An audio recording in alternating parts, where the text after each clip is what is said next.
A time when the small acts of humankind could change the course of nature. It is unequivocal that human influence has warmed up the atmosphere, ocean, and land. We are already on course to reach 1.5 degrees Celsius of warming within the next 2 decades.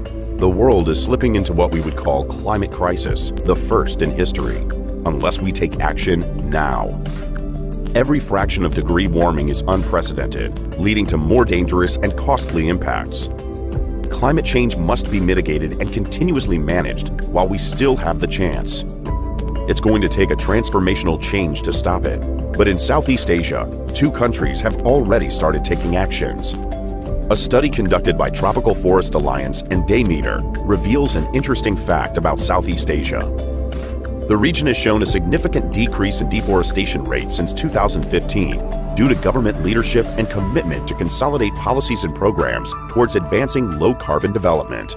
In Indonesia, the shift started in 2007, the emergence of subnational leadership to advance low-carbon development. In 2011, a moratorium on new licenses in primary forest and peat was enacted and made permanent in 2019, covering around more than 66 million hectares of land. Since then, numerous policies were enacted in an effort to advance sustainable development, curbing deforestation, forest fires, and establishing social forestry.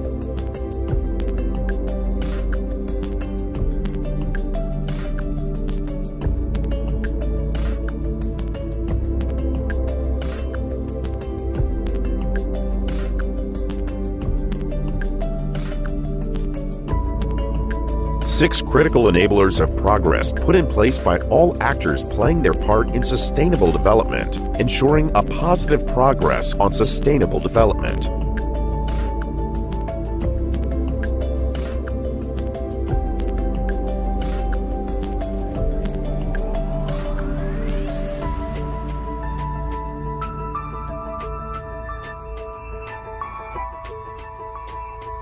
The production and trade of sustainable products continues to grow, signaling market transformation due to the growing demand for sustainable products. This push towards sustainable consumption leads to an increase in certifications for sustainable commodities. All the policies enacted by government and programs initiated by various stakeholders leads to a causal web effect, resulted in significant decrease in deforestation, forest fire, and improved land rights governance since 2015. The solutions are out there. We need to catalyze collective actions to curb commodity-driven deforestation, halt the impending climate crisis, and enhance sustainable commodity production. The Southeast Asia region has demonstrated proof of transitioning towards sustainability. Let us continue to work together and catalyze the power of collective action, or in our culture we know it as gotong royong, to ensure sustainable commodities and trade for a forest-positive future.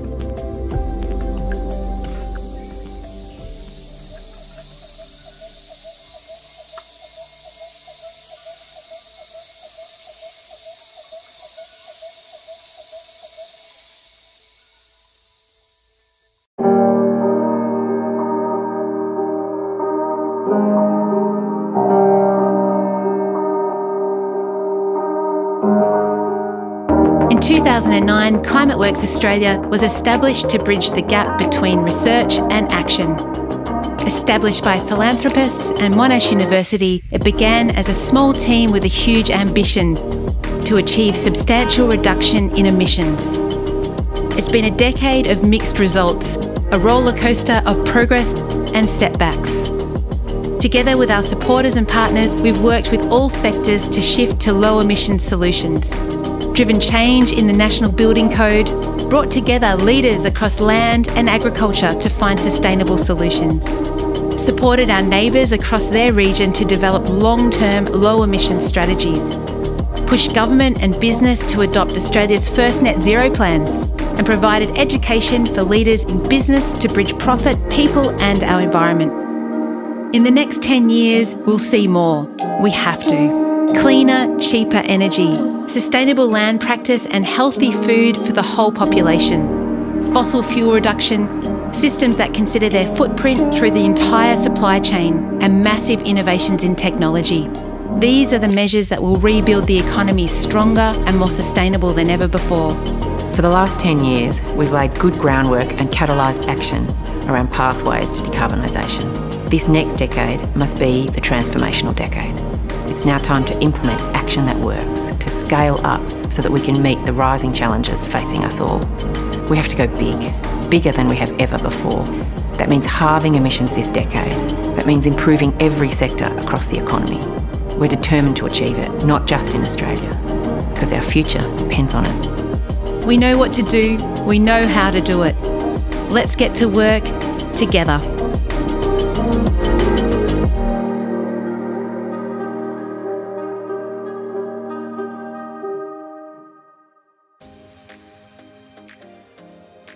Beri perempuan sebuah sorotan dan temukan hal yang mengagumkan. Hai, saya Irma Suryani. Saya Yeni Wahid. Saya Rahayu Saraswati. Saya Afiani Mari. Beri mereka ruang bersuara, Anda akan mendapatkan sebuah kejutan. Beri mereka tempat yang luas untuk berekspresi dan berkarya. Anda akan lihat sejatinya kehebatan. Super Women, setiap Kamis di minggu ketiga, jam 10 malam.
A time when the small acts of humankind could change the course of nature.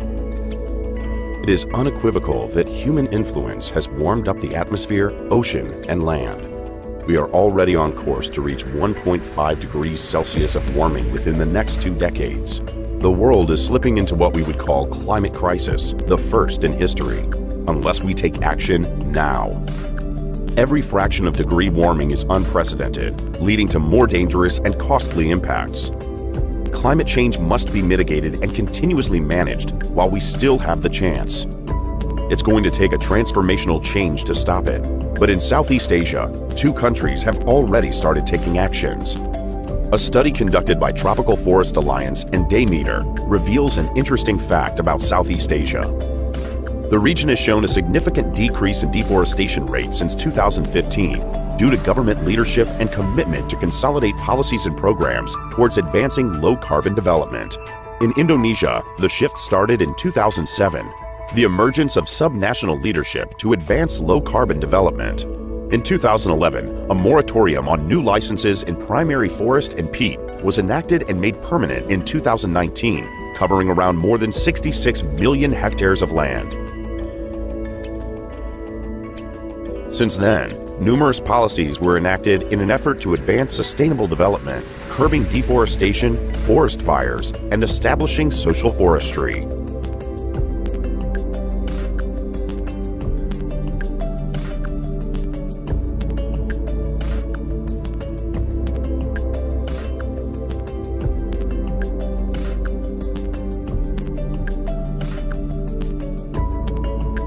Six critical enablers of progress put in place by all actors playing their part in sustainable development, ensuring a positive progress on sustainable development.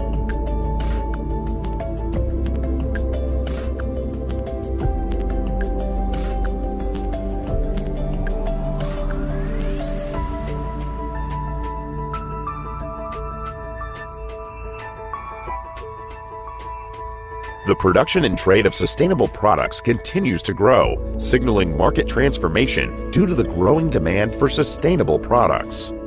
This push towards sustainable consumption leads to an increase in certifications for sustainable commodities. All the policies enacted by government and programs initiated by various stakeholders leads to a causal web effect, resulted in significant decrease in deforestation, forest fire, and improved land rights governance since 2015. The solutions are out there. We need to catalyze collective actions to curb commodity-driven deforestation, halt the impending climate crisis, and enhance sustainable commodity production. The Southeast Asia region has demonstrated proof of transitioning towards sustainability. Let us continue to work together and catalyze the power of collective action, or in our culture we know it as gotong royong, to ensure sustainable commodities and trade for a forest-positive future.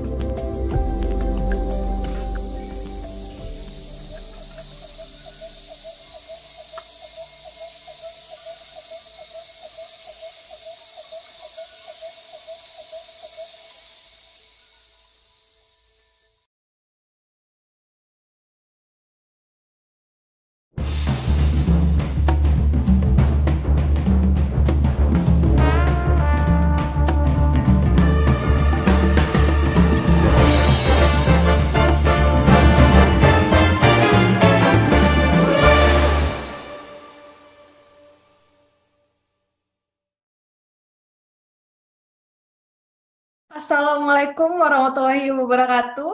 Good morning, good afternoon, and good evening, depending on which part of the world you are. Greeting to all Bapak Ibu, the honorable panelists, the moderator, and all the participants. On behalf of Philanthropy Indonesia and Climateworks Center, we are welcoming you to the FIFAS 22 on today's session, Increasing Awareness and Aligning Philanthropy Support for Climate Action in Indonesia, Philanthropy for Climate. I am Dinda Sonoloka, will be the MC for today's forum. Thank you for virtually attending this evening dialogue. We inform you that interpreter feature is available to help you following today's discussion. Kami informasikan kepada Bapak Ibu bahwa forum ini telah tersedia interpreter atau terjemahan untuk membantu Bapak Ibu dalam mengikuti dialog pada malam hari ini. Without any further ado, Bapak Ibu, prior to the dialogue, let me invite Pak Gusman Yahya, Executive Director of Philanthropy Indonesia, to deliver a welcoming speech. Pak Gusman, the time is yours.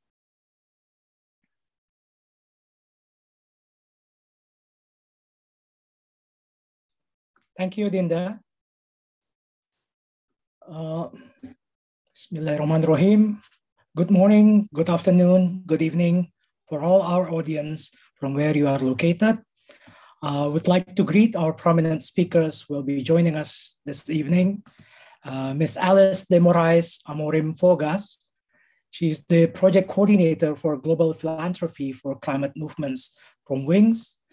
Our friend, Dr. Dolly Priyatna, Executive Director of Belantara Foundation.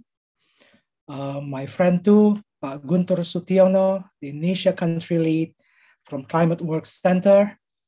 Bapak Lucius Dinto Pramudio, Sustainable Business Monitoring and Reporting Manager, Unilever Indonesia Foundation. And also Ms. Chandra Sugarda, who will be our moderator today. She is the Gender, Disability, and Social Inclusion Specialist from UNDP. Also, to our distinguished participants in this evening forum, welcome to Philanthropy Festival. Philanthropy Festival is a platform for philanthropy stakeholders addressing and sharing mainstream issues, initiatives, innovations, policies, and best practices in philanthropy engagement in Indonesia. The theme of this year's event is Philanthropy Hub, strengthening philanthropy ecosystem to accelerate the achievement of sustainable development goals. Aligned with the theme, the forum discussed on opportunities, strategies, and priorities in developing Indonesia's philanthropy ecosystem that will help accelerate the achievement of the SDGs.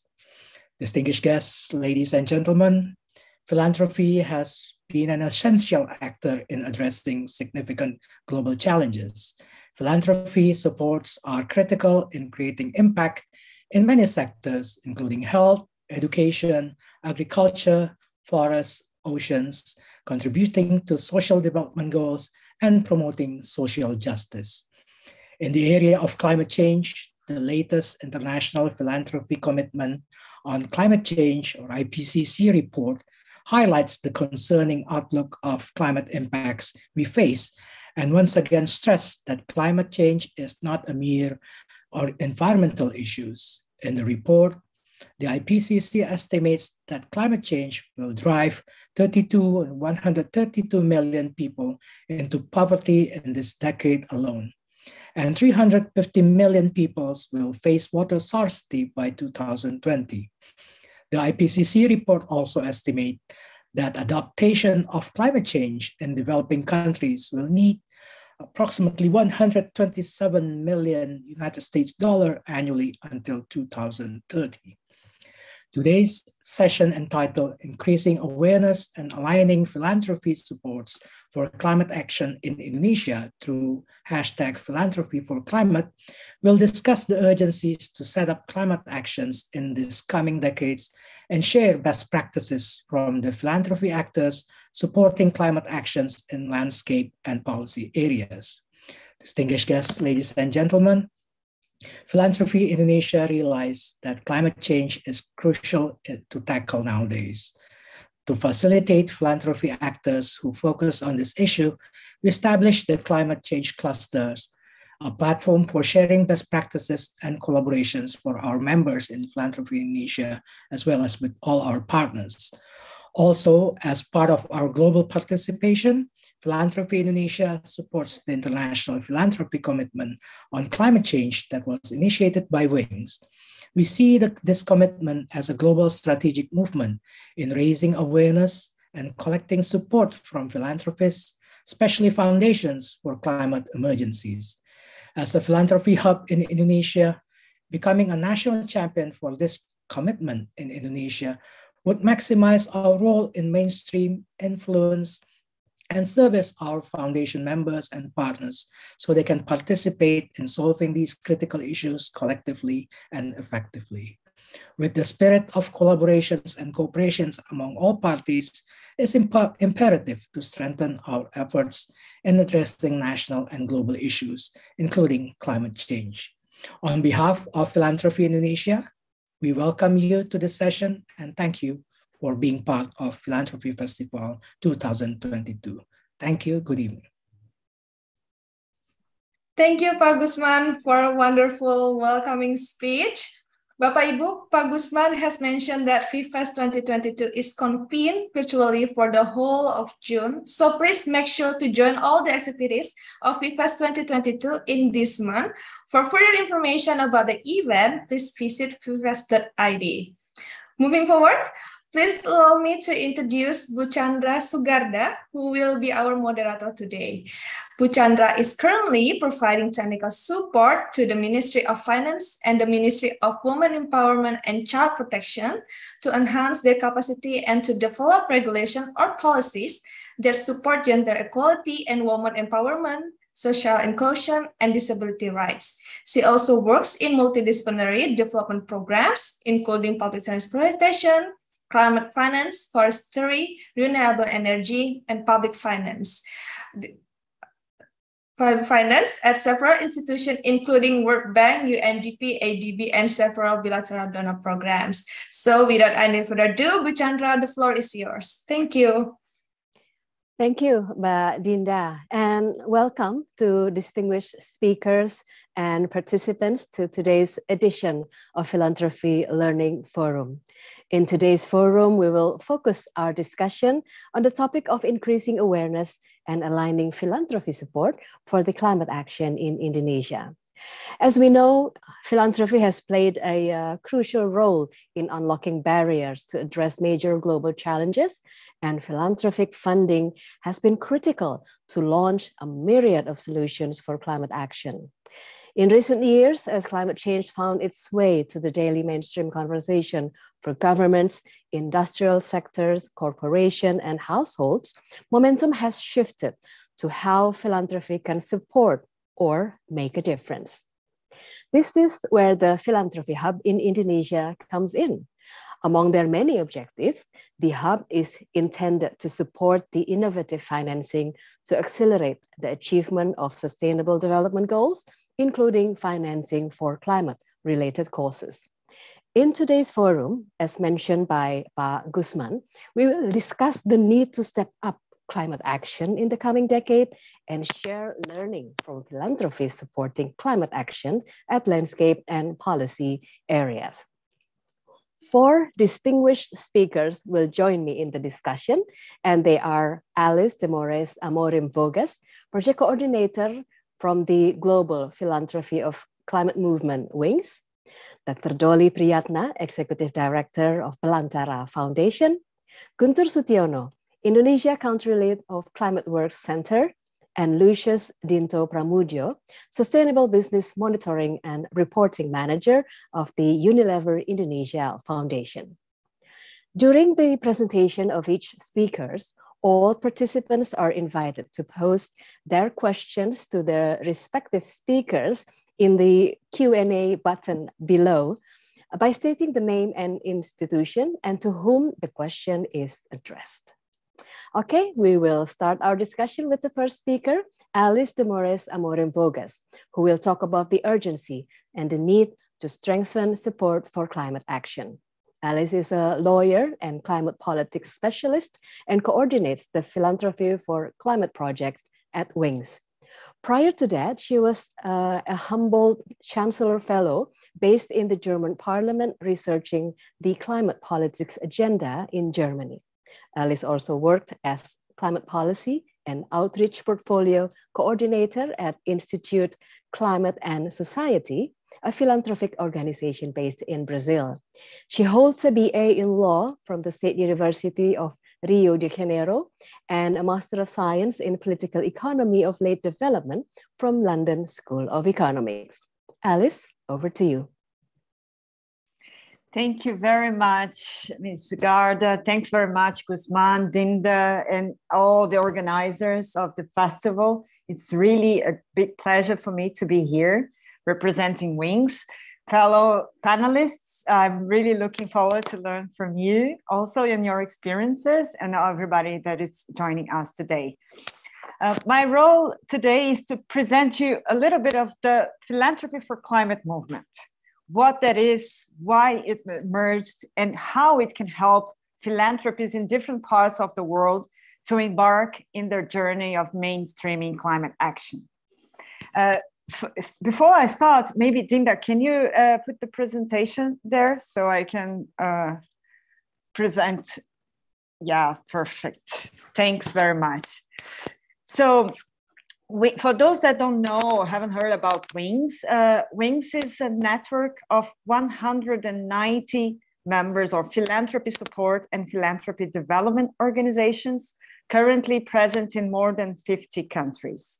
We have been working in the past 20 years to support philanthropy action in different parts of the world and the enabling environment for philanthropy to flourish and have a stronger social impact in different parts of the world. This is the first time actually that Wings is working on climate. And why is that?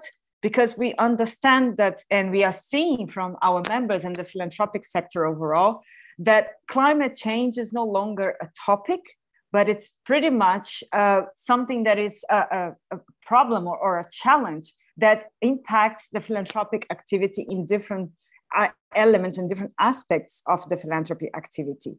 So we decided to join, and I'll tell you a little bit of how this movement emerged by hosting the International Philanthropy Commitment on Climate Change, something that started last year and it's flourishing and growing very fast. Dinda, if you can pass to the next one. So what is that, the movement about and how it emerged?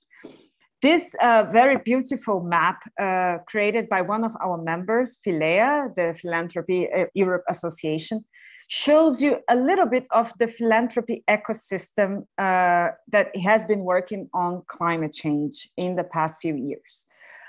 It's definitely still not complete. It's just a picture of what's going on in different parts of the world, pretty much in Europe. But it already shows you that there are a lot of organizations that are not experts in climate, embracing the climate agenda each time more and going deeper into this. So in 2019, the UK Association of Charitable Foundations launched the first national philanthropy commitment on climate change.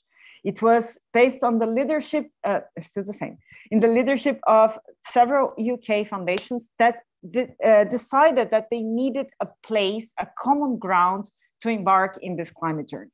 From the UK, several other countries in Europe started developing their own national commitments. Spain, France, Italy, and after that, more recently in Canada as well. This was actually pretty much the result of the leadership of philanthropy support organizations like Philanthropy Indonesia, and also the need and demand of some champions or philanthropic organizations that were already working on climate or willing to work on climate and didn't know exactly where to start. So if we move to the next one, please.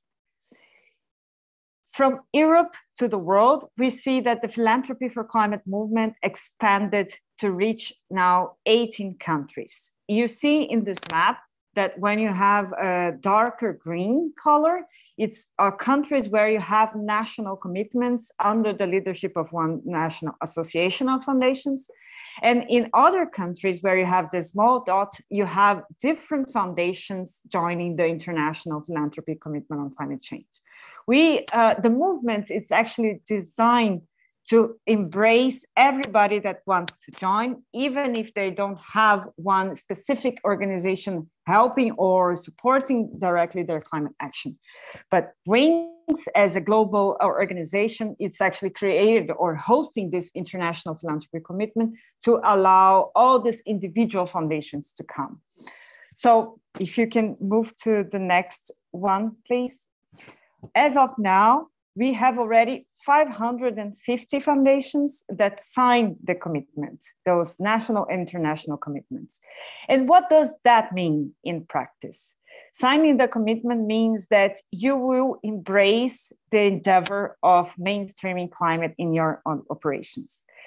Different foundations will start from in different ways. We'll approach this from a more operational perspective, from a more strategic perspective. We are not looking into a mandatory way of start, because we understand that the seriousness of the crisis already shows that we all know that we need to do something, but we can't really expect that all foundations will do the same or follow the same pathway. So thinking about that, the whole movement building, the whole implementation of this commitment is designed to leave no one behind.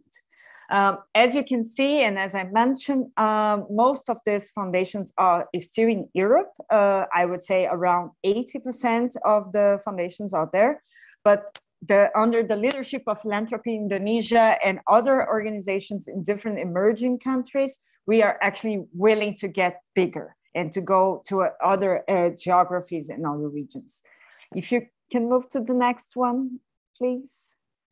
So to help this paving this way, we have just launched our implementation guide, which is meant to translate into concrete action all the elements of this commitment, which you'll see in the next slide, please. So how does that work in practice? We understand that all organizations willing to embrace the climate action, they all have a bit of concern at the beginning. So start understanding what are our entry points? What is our value added? How can I make sure that I'm not losing track, for instance, of my own strategy if I'm working on education, arts, health, sports, but still bear in mind that our operations and our strategies are climate proof. So we developed a whole set of tools and webinars and capacity building instruments to help our foundations in the journey. The whole commitment with very slight differences from one country to another, but they all are grounded into these 7 pillars. So, which we understand that they encompass all elements of the philanthropic activity. So looking into, just to give you a few examples, looking into education, how can we engage and teach our own staff members, sometimes working in the financial part of your foundation or working in communications, the importance and seriousness of climate action. If we look at our resources, how can we mobilize different resources in our own, not only financial resources, but our capacity to hire, to procure, our capacity to mobilize our suppliers and all of this to embrace the climate agenda? How to integrate climate in our own strategies? How to make our endowments more climate proof or sensitive to climate risks, and so on and so forth, reaching to the end of the transparency pillar, which is very important for us. If we are serious and, of course, willing to understand, to embark in this journey, we need to be ready to show what we have been doing and also learn from others and share with others how has our experience been. If you can go to the next one, please. I'll give you one more example to show you that doesn't matter exactly where you are in terms of understanding the climate implications, the climate action impact in your own operations. There's always room to enter in the movement. Taking the pillar 3 of integration, which means how to integrate climate in your own strategy if you are working in education or health, for instance. To start, we suggest, for instance, that you can organize a climate strategy with your programmatic staff to understand and bring even this wealth of knowledge that usually are already inside the organizations of the climate, how climate intersects with your own program strategies, and actually bring to the surface these connections. If you have already done that, what about collaborating and going to this level 2 of building a momentum inside organizations and collaborating with other funders in the field to go deeper into understanding these implications and also co-mobilizing resources to, for instance, tackle health and climate issues together? And why not going another level to understand how could you phase out funding or supporting activities that in the end of the day are inconsistent with decarbonization.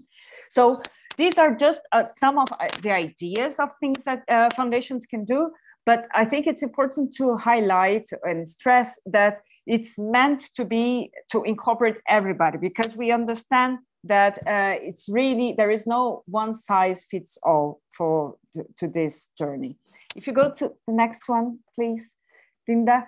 So I wanted to give you a little bit of actually 2 concrete examples of the difference that philanthropy can make in shaping policies and actually advocating for climate action and more bold climate action.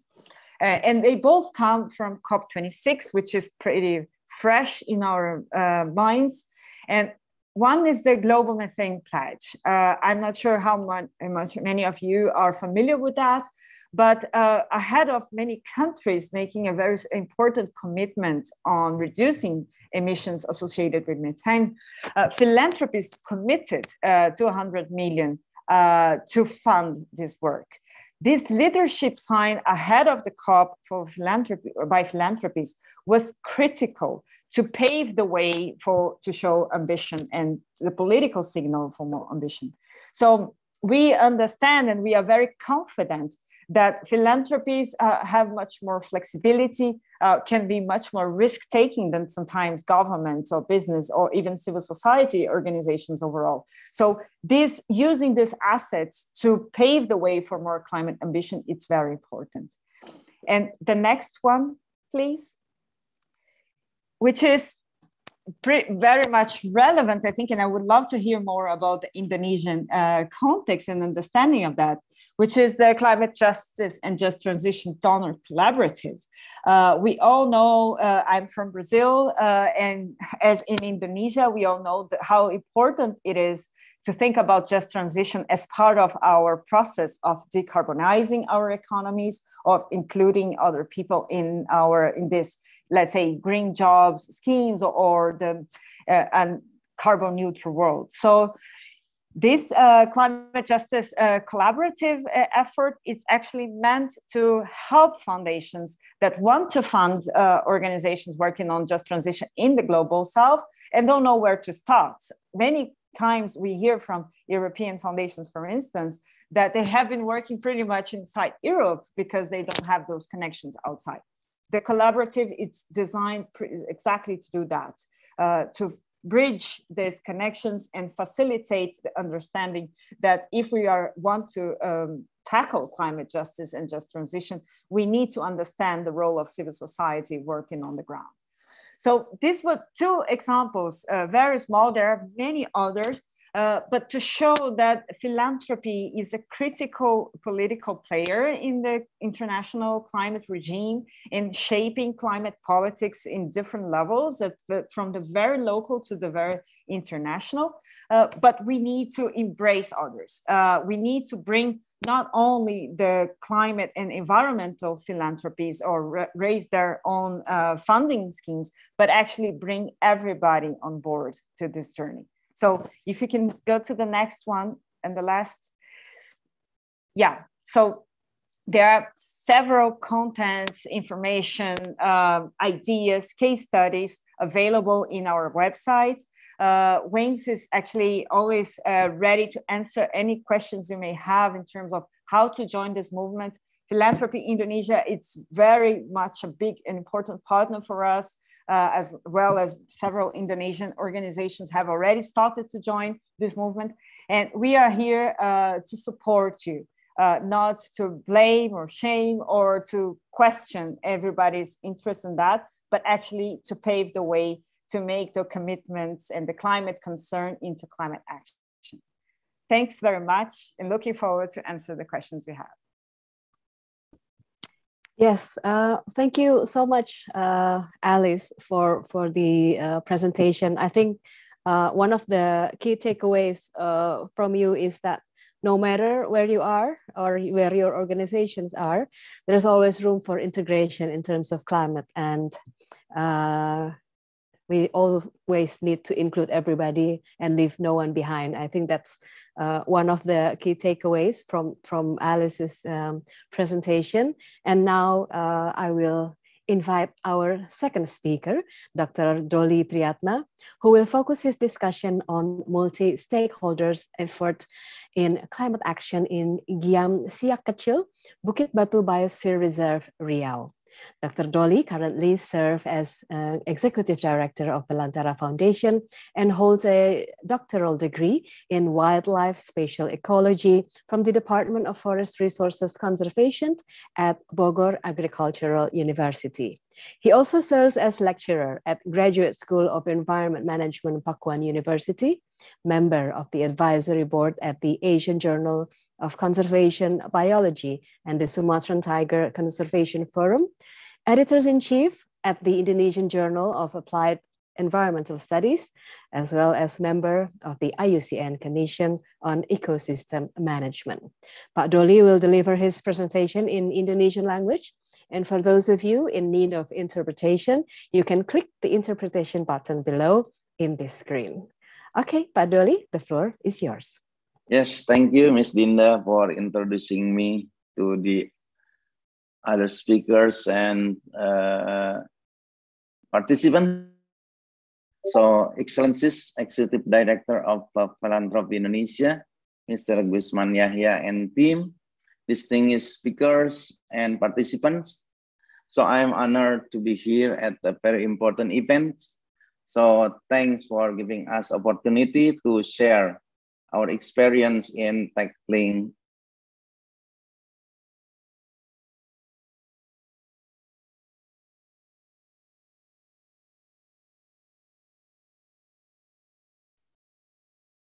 my presentation also in English.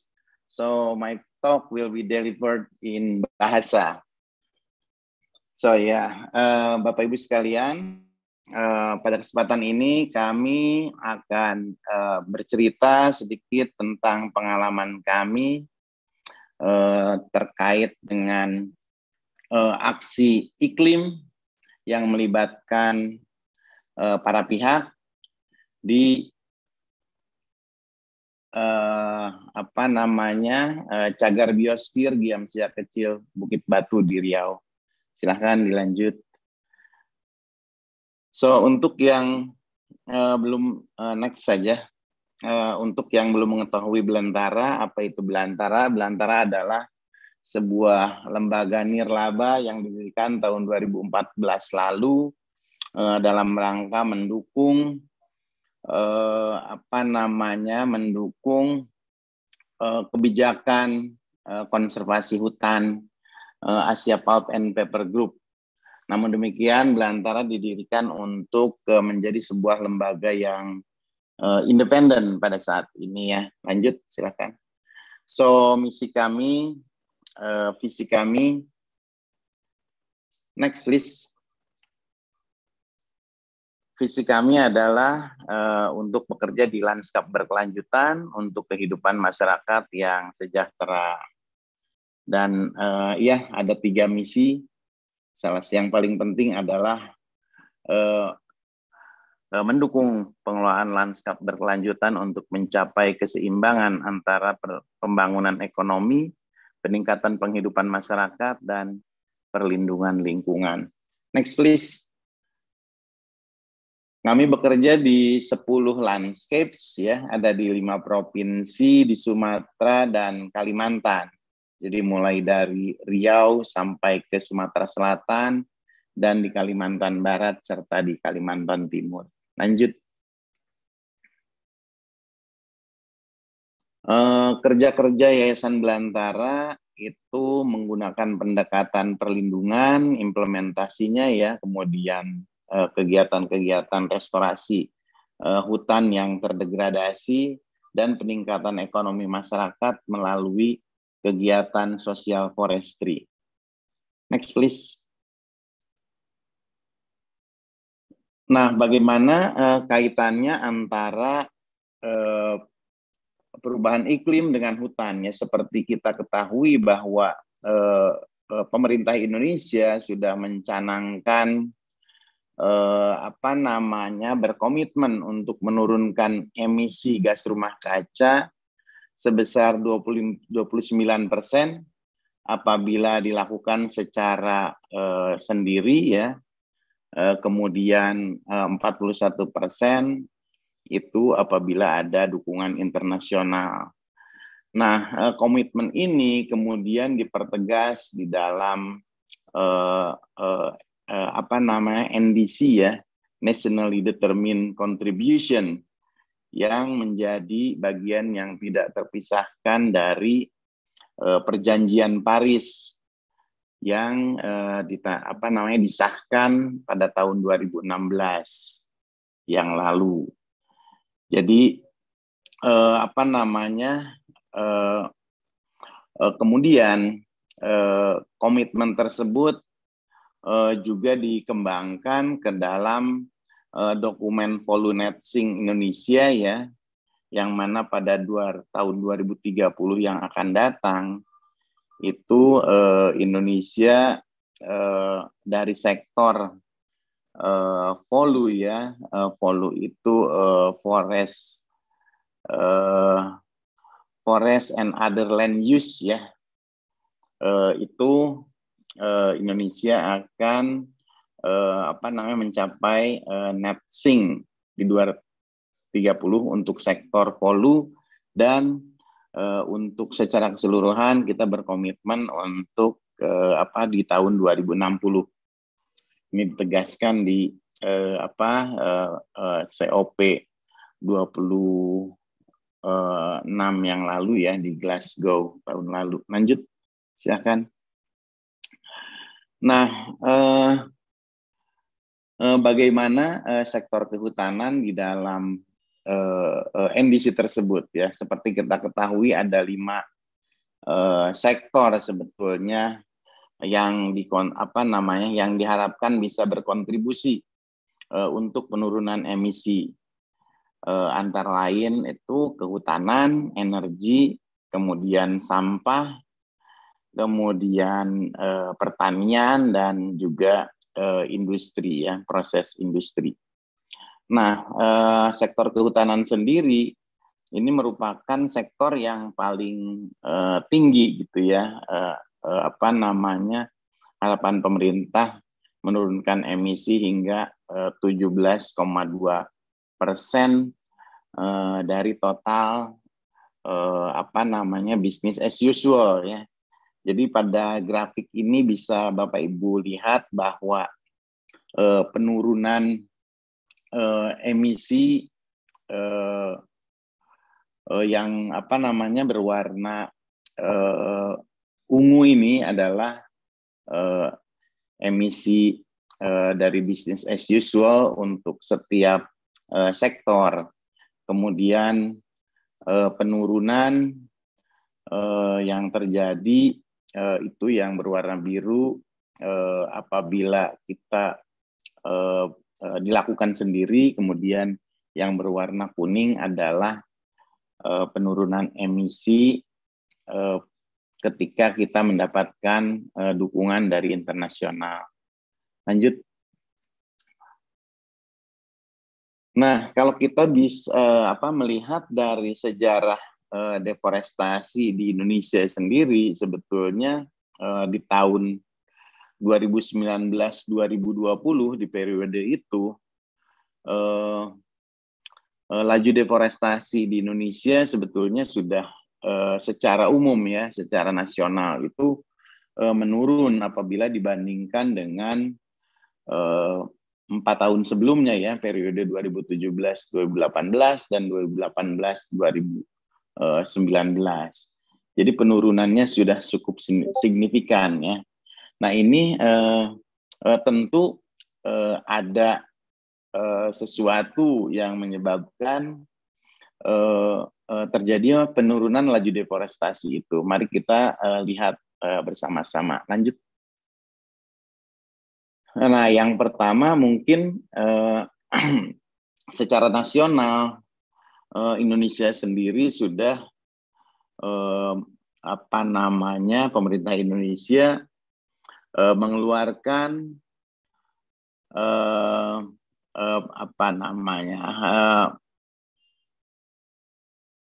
instruksi presiden ya, instruksi presiden tentang moratorium hutan alam, hutan alam primer dan gambut. Ini memang moratorium ini mencakup area seluas sekitar 66 juta hektar ya, yang merupakan hutan alam dan gambut.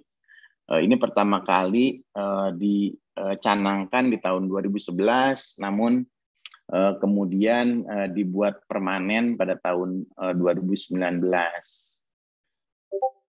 Ini tujuannya adalah semuanya untuk upaya untuk mengurangi emisi dari kebakaran hutan dan deforestasi. Lanjut. Nah, apa kebijakan nasional yang lain ya? Selain itu, di tahun 2015 yang lalu, pemerintah Indonesia juga mengeluarkan ya, atau menerbitkan program sosial forestry. Nah, program sosial forestry ini memang dikeluarkan oleh pemerintah dalam rangka memberi akses kepada masyarakat dalam pengelolaan hutan negara ya. Seperti diketahui bahwa deforestasi itu banyak diakibatkan oleh kegiatan-kegiatan sebagian besar ya, tentu selain kebakaran hutan ada yang disebabkan oleh masyarakat, itu berupa illegal logging dan perambahan. Jadi untuk mengatasi konflik-konflik tenurial inilah pemerintah mempunyai target yang cukup ambisius ya, 12,7 juta hektar lahan sudah dialokasikan oleh pemerintah untuk akses masyarakat dalam pengelolaan hutan. Lanjut. Kebijakan lainnya tentu tidak kalah penting, ini menguatkan penegakan hukum untuk mencegah kebakaran hutan ya. Memang pada tahun 2015 itu terjadi kebakaran hutan yang sangat hebat sehingga ada instruksi Presiden nomor 11 di tahun yang sama ya untuk penegakan hukum dalam rangka pencegahan kebakaran hutan. Kemudian juga ada upaya untuk merestorasi kembali lahan-lahan gambut dan mangroves yang terdegradasi. Juga ini dalam upaya untuk mengurangi kebakaran di hutan gambut dan meminimalkan deforestasi. Lanjut. Nah, kami di Belantara, karena kami salah satu fokus kami itu bekerja di cagar biosfer UNESCO di Giamsia Kecil Bukit Batu di Riau ya, di Provinsi Riau di Sumatera bagian tengah itu kalau Riau. Nah, ini merupakan sebuah cagar biosfer yang ditetapkan oleh UNESCO pada tahun 2019 lalu ya sebetulnya. Ini merupakan salah satu hutan gambut yang terluas kalau di Sumatera, itu meliputi kawasan sekitar 700.000 hektar. Nah, ini kalau pengelolaan cagar biosfer ini dibagi ke dalam 3 zona ya, core area, kemudian ada buffer zone, ada area transisi. Di mana core area ini merupakan area yang memang tidak boleh diganggu gitu ya, hutan alam yang tidak boleh diganggu. Kemudian wilayah produksi, hutan produksi itu di buffer zone, dan areal transisi ini didominasi oleh pemukiman masyarakat dan perkebunan sawit. Lanjut, supaya lebih cepat. Mungkin ini kita skip dulu yang ini, kita lihat dulu bagaimana, silahkan dilanjut saja.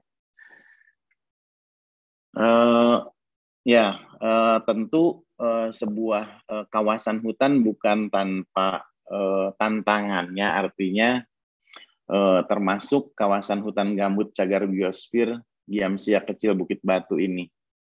Di sana penurunan kualitas hutan atau deforestasi ini disebabkan oleh kebakaran hutan yang utama, kemudian ada perambahan, ada illegal logging, ada juga memang yang forest clearing untuk monoculture plantation dan sawit dan juga pemukiman. Yang memang yang terakhir ini adalah legal ya dalam konteks pembukaan hutan untuk perkebunan maupun pemukiman. Lanjut. Nah, kalau kita melihat pada laju deforestasi yang kami lakukan ya, kajian sederhana menggunakan peta-peta yang available yang sudah ada dari KLHK ya, peta tutupan hutan. Itu kalau kita melihat 10 tahun yang lalu, sekitar 10 tahun yang lalu itu deforestasi cukup tinggi ya di kawasan hutan cagar biosfer ini. Total kehilangan hutan itu mencapai 62 ribu hektar ya, dengan rata-rata setiap tahun itu kehilangan 12.000 hektar yang terjadi baik itu di core area, buffer zone maupun di zona transisi. Tetapi ketika di periode 5 tahun berikutnya pasca 2014 ya, 2014-2020 itu terjadi penurunan yang sangat signifikan gitu ya, baik itu di core area, buffer zone dan zona transisi tadi. Jadi ini sangat signifikan kalau Bapak Ibu lihat gambar di sebelah kiri ini. Nah, ini kenapa? Tentu ada alasan-alasan tertentu yang mengakibatkan terjadinya penurunan, degradasi ya. Artinya ini dalam arti positif sangat bagus ya capaiannya. Lanjut. Nah, ini hasil kajian kita menggunakan peta yang available. Ini sumbernya adalah KLHK yang merupakan analisis dari peta citra sentinel ya, kalau nggak salah sentinel. Kalau kita lihat gambar yang hijau itu adalah yang masih berhutan ya. Jadi memang terjadi penurunan yang sangat signifikan di antara 2009 ke 2014, namun deforestasi itu menurun di periode 2014-2020. Lanjut.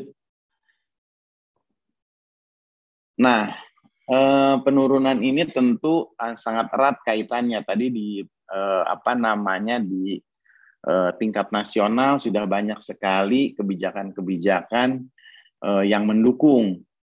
Kemudian kalau kita melihat di level provinsi atau ada kebijakan atau komitmen-komitmen dari pemerintah provinsi.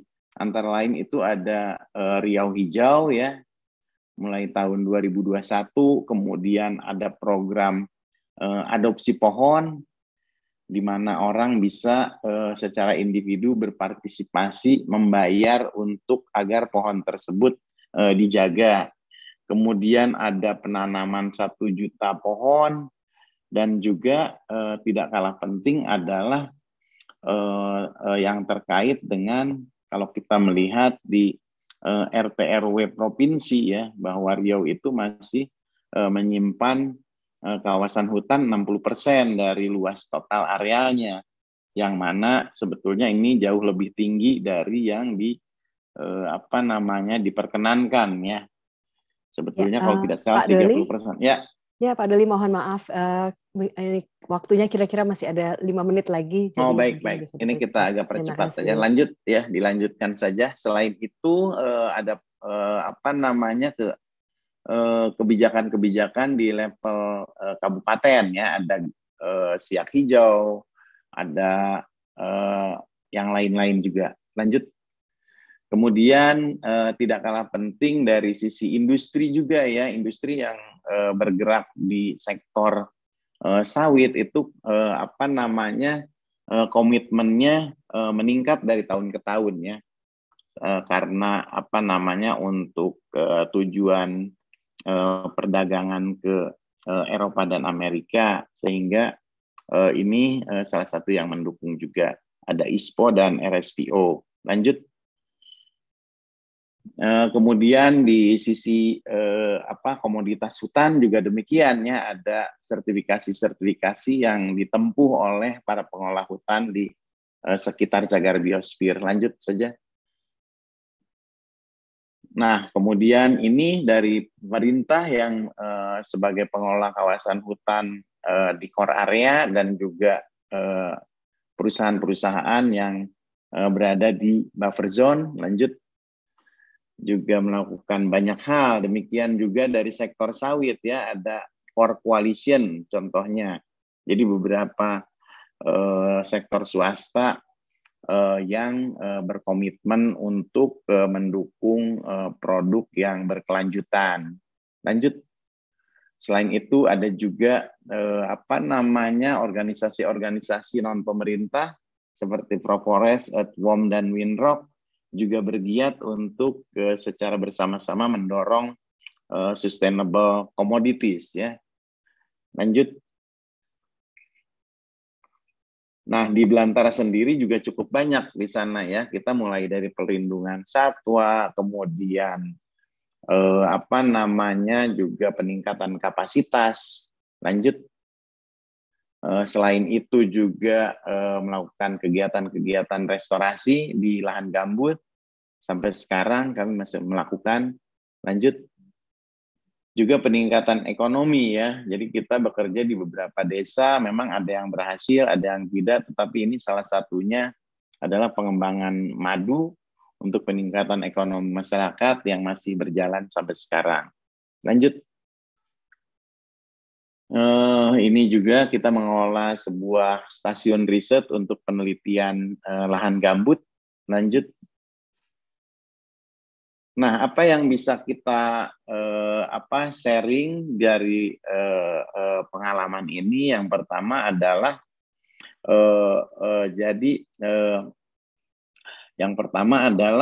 bekerja pada landscape itu menjadi sangat penting ya.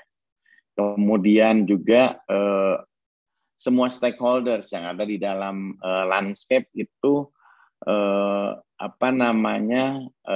bekerja bersama untuk tujuan yang sama. Ini menjadi sebuah upaya yang sangat penting di dalam upaya untuk menurunkan laju deforestasi di Giamsia kecil. Mungkin itu yang bisa kami sharingkan. Terima kasih, mudah-mudahan tidak melebihi waktu yang diberikan. Terima kasih. Ya, terima kasih Pak Doli. Thank you for the very interesting case studies regarding a successful collaboration between government, private sector, CSO, and local communities that we have been doing in the area. And before we invite our next speaker, I would like to again invite all participants to post their questions to the respective speakers in the Q&A box below the screen by stating the name and institution and to whom the question is addressed. Saya ingin mengingatkan lagi kepada Bapak Ibu sekalian, kalau ada pertanyaan silakan untuk menuliskannya di dalam kolom Q&A yang ada di bawah layar dengan menyertakan nama dan institusi Bapak Ibu serta kepada siapa pertanyaan diajukan. So, next, I will invite our next speaker, Guntur Sutiono, Indonesia Country Lead for the Climateworks Center, who will be discussing the value of untied giving to make big change possible in philanthropy. In Climateworks Center, he leads the Indonesian team by enhancing Climateworks' understanding of the region, by providing context around policy, politics, and the economic landscape. Prior to joining Climateworks, Guntur worked for the Climate Policy Initiative and the World Bank as an analyst covering topics including fiscal policy, public finance, climate finance, and environmental economics. Guntur holds a master's degree in development and resource economics from the Norwegian University of Life Science and a bachelor economics from the University of Indonesia. Over to you, Guntur. Thank you, Ibu Chandra. Allow me to share my screen first.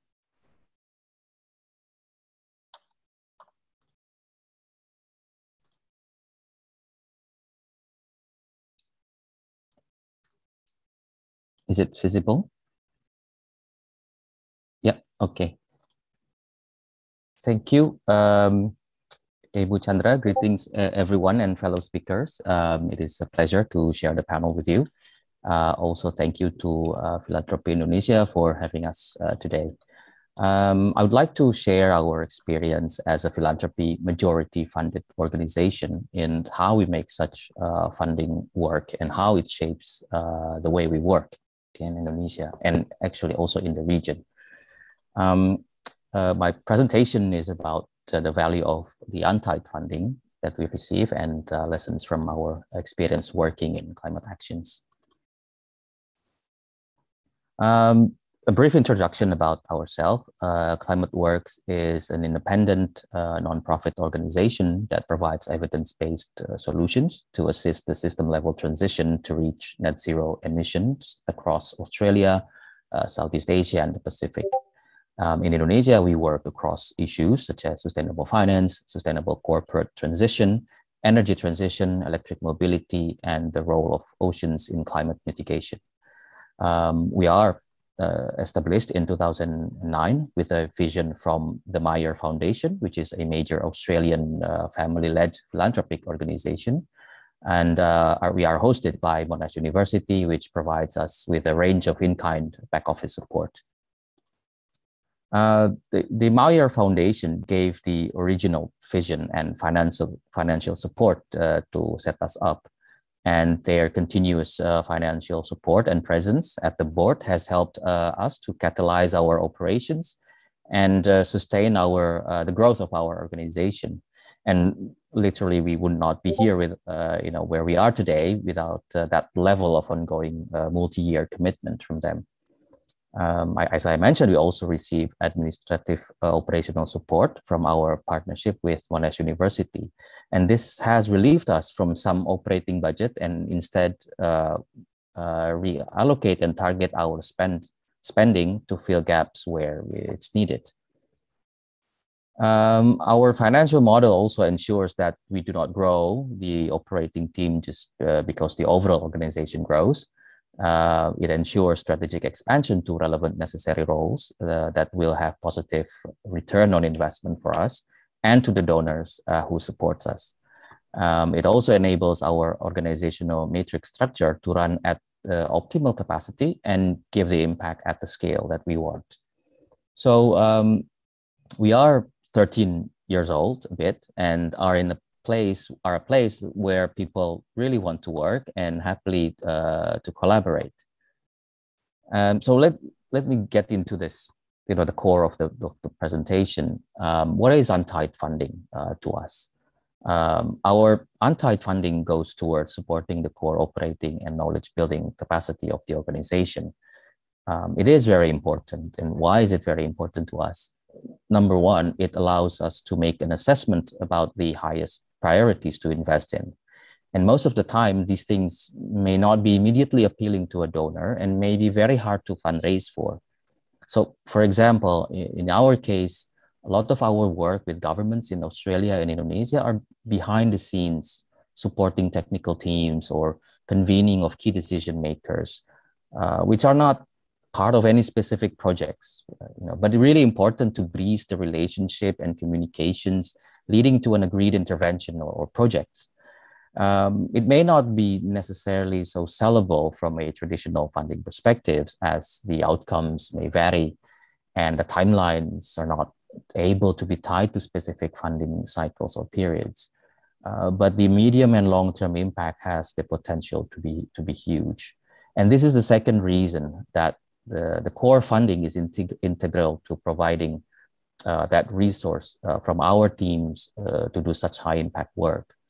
Another reason it is important to us is that they give us the opportunity and confidence to experiment, to innovate or test things, to pivot where we found some blockage, and to experience failure. So, maybe failure is not a comfortable word in our case, but we do experience failures and setbacks and the need to go back to the drawing board. And especially in our issue today that, we talk about climate change, it's a lot of good examples. So one of them is, 2 years ago, nobody talked about net zero emissions. No political buy-in or very, very little political buy-in, and very few experts know how to design net zero emission scenario. If we stayed with project-based funding, there was no project or almost no funding on this. There was no effort, no investment from our side, no knowledge that we invest in net zero, in understanding net zero emissions and scenarios. But we were able to work behind the scenes, testing, failing, improving the decarbonization modeling with the modelers and government partners. thanks to the untied funding. And in the end, we still deliver, but we also went through a journey with our funders and partners. And this journey is important, as I will explain later. So how has this been affecting us? Our untied funding shapes the way we work and our organization culture.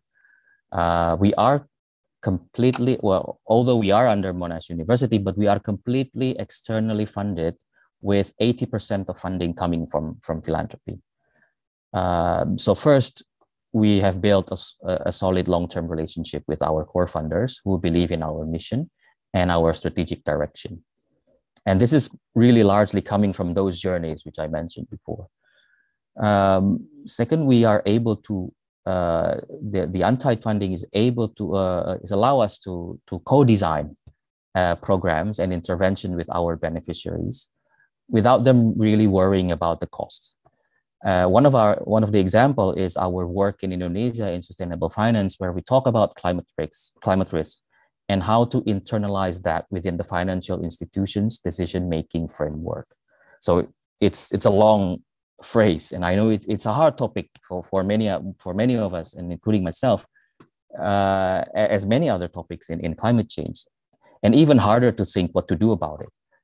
But thanks to our core funding, we are able to sit, brainstorm, and design a project or program with our partners.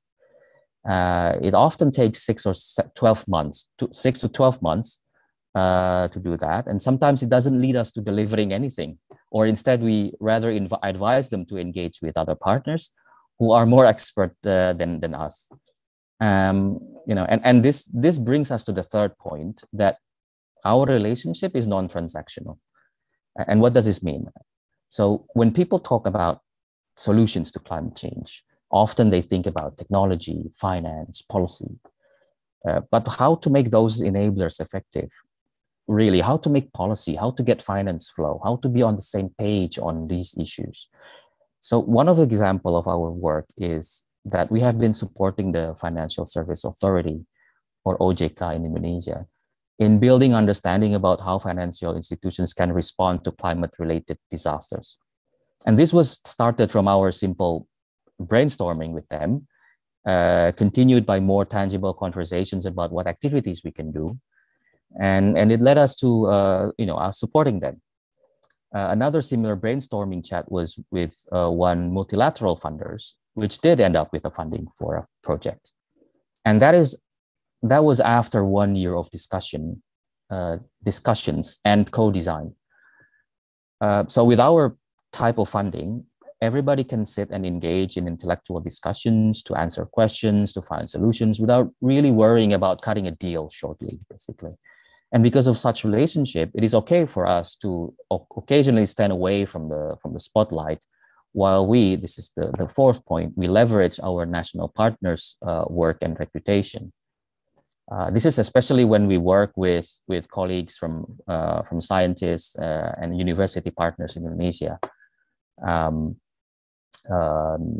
One of the example is our involvement in Indonesia's long-term strategy document for low carbon and climate resilience. Because in climate change, it is critical to give scientists and academia the front row, the spotlight. And the role of organizations like Climateworks Center is to leverage their work, such as through better communications of their findings, or helping them finding the best speaking opportunities available. So from our conversations with our funders, there are three key things that we want to highlight. First, according to them, what has really worked is to build the trust with our core funders through transparency and communications. We remain in constant discussion with our funders about how we can improve, raise our ambition, create the right impact, and at scale. So we see ourselves in partnership with them in creating climate solutions. And this sense of partnership brings to the second point, is that we are guided by how we work, impact we create, gap we fill, rather than annual income target.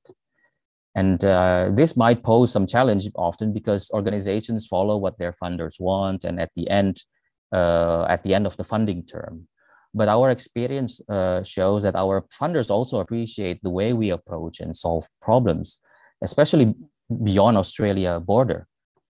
And finally, to have that confidence on our approach, our funders really optimize us in providing the context. This is, our assessment on policy dynamics, on power play, what opportunities lie, where is the pressure point, and what is what is the challenge. And this is very evident in our work around energy transition in Indonesia, which can be very political, but also important to show milestone and progress and keep tracking on the policy changes around this. And our funders really use us in that way to provide them with such information and insights.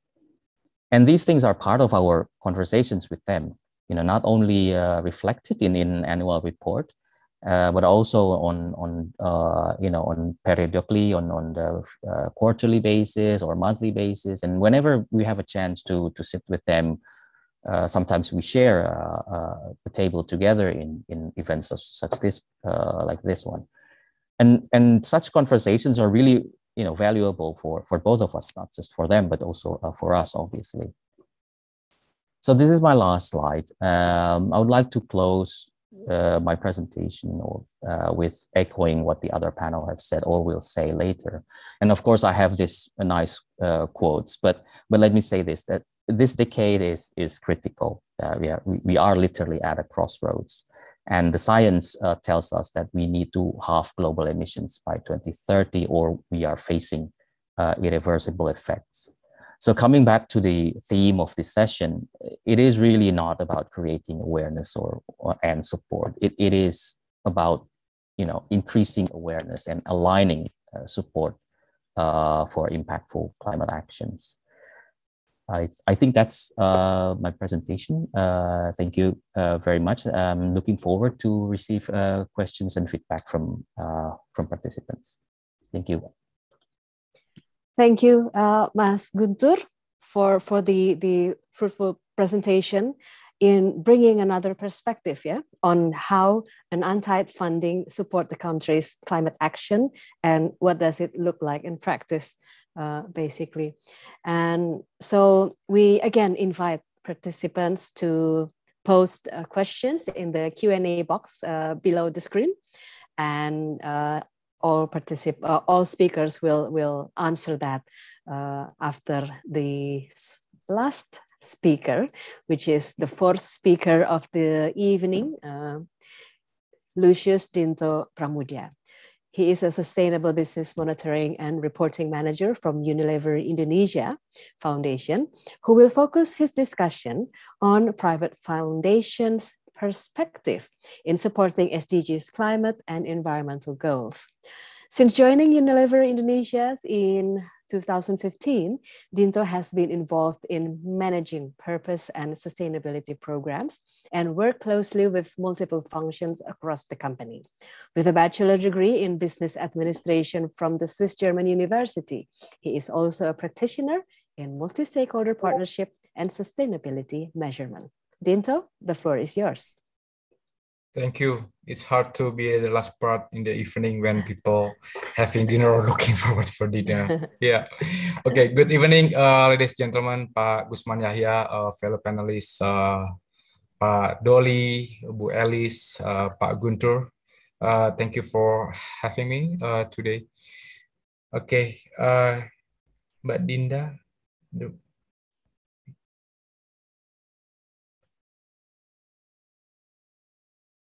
Yeah.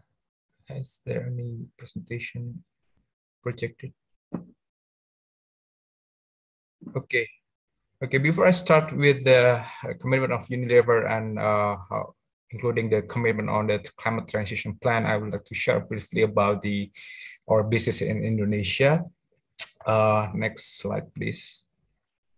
So yeah, we have 44 brands and 9 factories located in Java, and currently Unilever employs over almost 5,000 employees. And then to reach the consumers in Indonesia, we have several distribution centers in the many locations in different islands, and we deploy 3,000 trucks every day within our supply chain. And this totals just below 20,000 tons of CO2 equivalent emission annually from our own manufacturing and distribution in Indonesia. Next, please. Yeah, so for every Unilever product that consumers use in their house, we are committed to continuously reducing carbon footprint of product that we offer. And these are some of these favorite brands that probably that you are familiar on, even you use the brands and product of this. Next slide, please. So we see that business which fall behind this transition will face possible business risks as well. For example, like supply resilience, logistics, and even access to finance. Like we all know that some of the banks promotes the green financing, which asks the company or the debtors to have their commitment on sustainability as well. And with that mind, we established this Unilever Compass as our North Star in navigating our business sustainably. This compass emphasizes on 3 pillars. First is to improve the health of the planet, and also second is improve the people's health, confidence, and well-being. And on the most right part, that we also committed on the contributed to a fairer, more socially inclusive world, including in achieving the SDGs.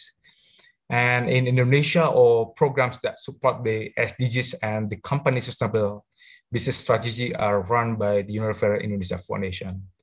And in other words, the foundation has a role in mainstreaming the sustainability strategy, so the company could create a tangible and concrete form of our support to the SDG. As an example, last year, we encouraged the team to initiate the climate action squad so they can start to think the glide path and how to achieve as a joint forces in achieving the commitment of the climate action. Next, please. So this is the latest status that we already published in our report and of the progress of and the highlights of our commitment that based on the previous commitment. And as you can see here, that this also includes the progress in emission and the energy reduction. Next, please. And the climate crisis has for too long been misunderstood as a future environmental crisis, while in fact, it is a socio-economic crisis impacting millions of people today, right now.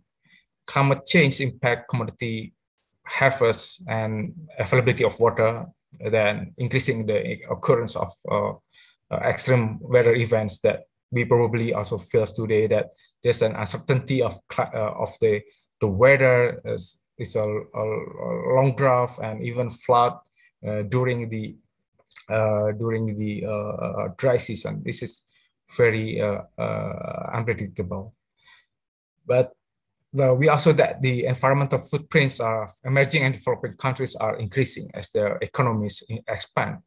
Improving resource security and efficiency is key for any business, and I think it's our with our joint effort that we need to do something, and it's set a common goal that will work for everyone. Next slide, please. And as part of our commitment and regarding the health of planet, we use this Climate Transition Action Plan, or CTAP, as the main guidance. So as you can see on the CTAP, probably you can browse and get the details of the action plan, that all of the commitment and actions are time bound. So, and our ultimate goal is to have a net zero across value chain by 2039. And then in this goal, we have set 3 scopes, which consists of the first scope is direct on-site, which has a full control of Unilever. So it's consists of like natural gas or the biomass in our factories. And scope 2 includes the indirect on-site emission, like purchase of renewable energy certificates. And then the scope 3 includes the upstream and downstream, which include the supplier of the raw material to Unilever product, like raw agriculture-based material or other kind of form required for the production line. Next. And this is the milestone that we have by today. So the ambitions to eliminate emission for our own operations, right? And in Indonesia, we have reached 95% emission reduction within our operations by last year. And in 2020, we also achieved a 100% renewable grid electricity target globally. Now then, our focus for the next is to have the transition on the renewable heat sources and also increase energy efficiency. And the last one is reducing refrigerator emission. And then, but still our biggest chunk is of the total emission is in the scope 3. This includes our supply chain partners. In 2021, we globally launched the climate program to support and coordinate with the 300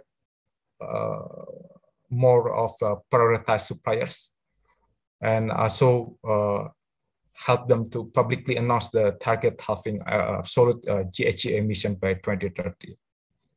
And by doing this effort, this will help our suppliers to develop tangible implementation plan, and while at the same time reducing the financial risk, market risk, and even business risk for them to be on this climate transition. And then other milestone is that we are promoting also climate smart agriculture to all our farmers in several commodities like black soybean or the coconut sugar farmers, because we know that the farming is responsible for 20% of all the GHG emission contribution worldwide.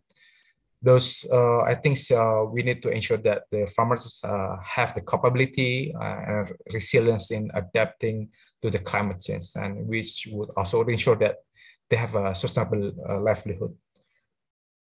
And then this is my last slide, that I think it's a call to action for everyone. Yeah. First is that business globally must create our net zero roadmaps. And then we need to work jointly with all the partners across the value chain. And second, that government and also all the stakeholders should join create the harmonized road to zero roadmap and policies across sectors. And lastly, I think it's more relevant to the audience here is that the philanthropy organization like Wings does, or Pak Doli does greatly with the Belantara Foundation, should accelerate green investment for business to engage in strategic repositioning, like pursuing large-scale green innovation and building the right capability. So those who are in the value chain can also require support to assist them to partake in the joint effort and reducing the emission, and can be a part of together in the global and national commitment. I think that's pretty much of my sharing today, and welcome any comments and questions. Thank you. Thank you, Mas Dinto. I think the private sector example is also interesting, including how private sector try to improve the planet, people's health and well-being, and ensure social inclusion to help the country to achieve its SDGs target, while also, of course, focusing on their own profit. And now that we have learned from each of these distinguished speakers, we can open the question and answer sessions. I already see a couple of questions for Pak Doli. and we have about 25 minutes. So I will invite other participants who might have questions for other speakers as well, Mas Dinto, Mas Guntur, and also Alice.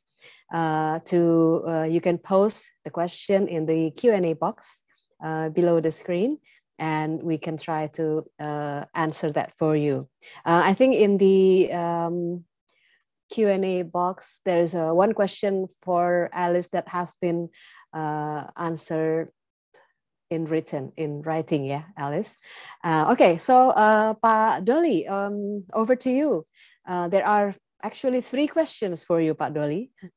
The first one is from Nadira. She is pointing out your presentation slides, where there is an explanation that one of the action in Giamsiak is the dependence on nature for livelihoods with more sustainable resources. She wants to know what kind of example for this practice. So that's the first question, Pak Doli. Okay. The second question, maybe I'll just read the ones in Indonesian language, ya Pak ya. Yes, Easier. please. Yeah. So the second question is from Annie.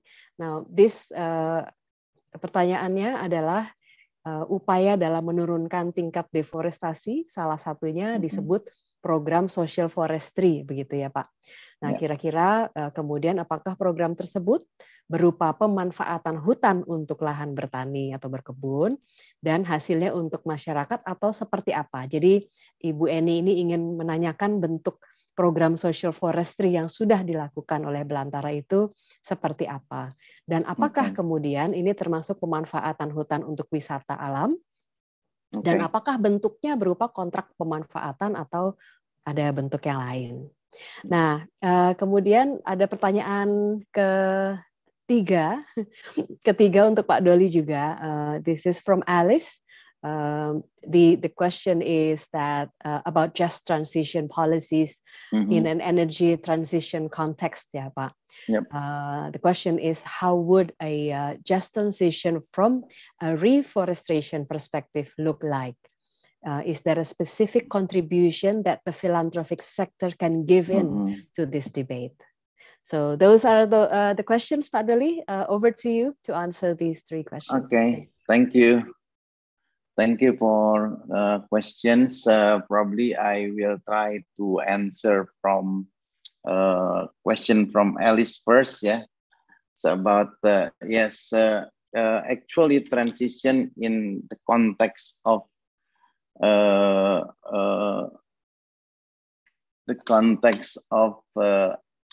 afforestation. Yeah, afforestation is actually the government about 10-15 years ago already released regulation. Yeah, government through Ministry of Forestry released a regulation that the private sectors allowed to apply the license for managing ecosystem restoration concessions. So previously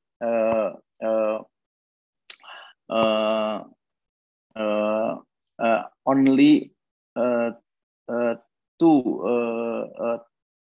types of license in managing production forest. Yeah, so only logging concessions and plantation forest concession. So and then after that the government released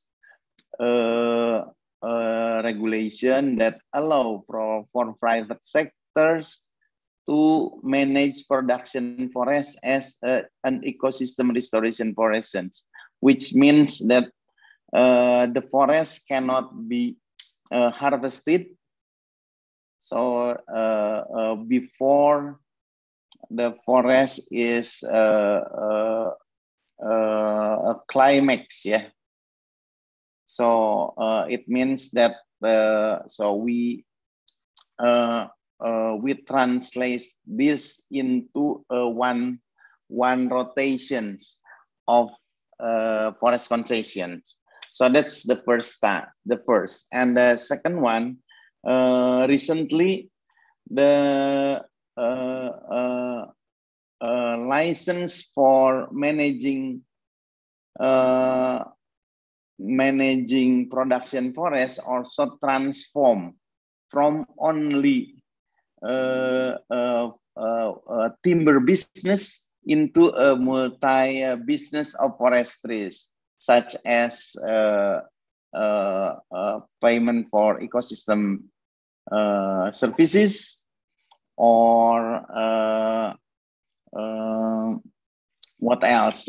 Tourism can be also implement within forest concessions. So that's the second one. The third one is, as I mentioned earlier in my presentation, that the government also give access for community to manage production forest, which means that the community also can do a business within the forest, but based on non-timber forest product.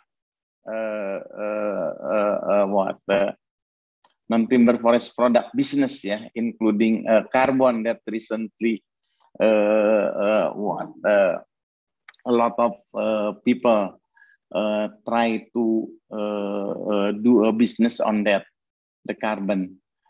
And what the philanthropy or NGOs can play, yeah, many roles of that NGOs can place, yeah, in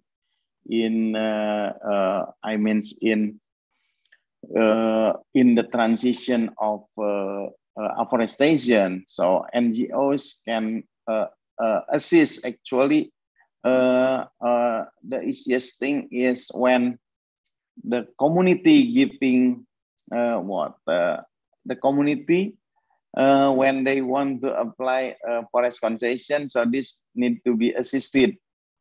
So mostly the cases in Indonesia, a lot of NGO plays this role, yeah. So assisting community to apply forest concession, and then also facilitate the local community to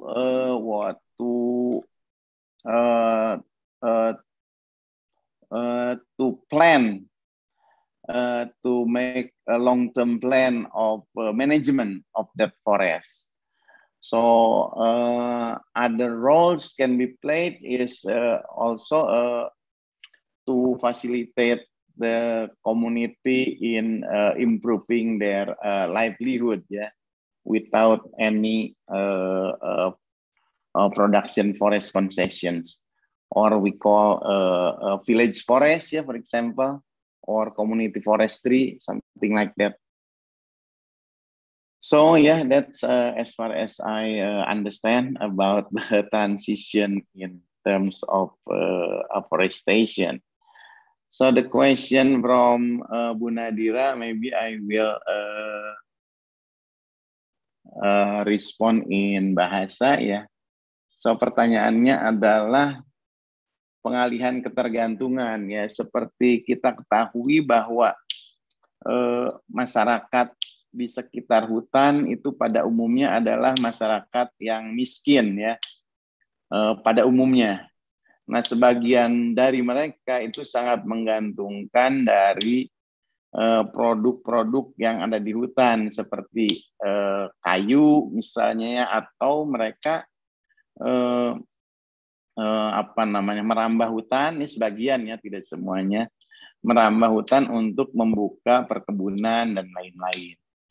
Jadi bagaimana kami Belantara bekerja adalah untuk mencarikan alternatif ekonomi, ya, alternatif ekonomi seperti yang kami lakukan, seperti di wilayah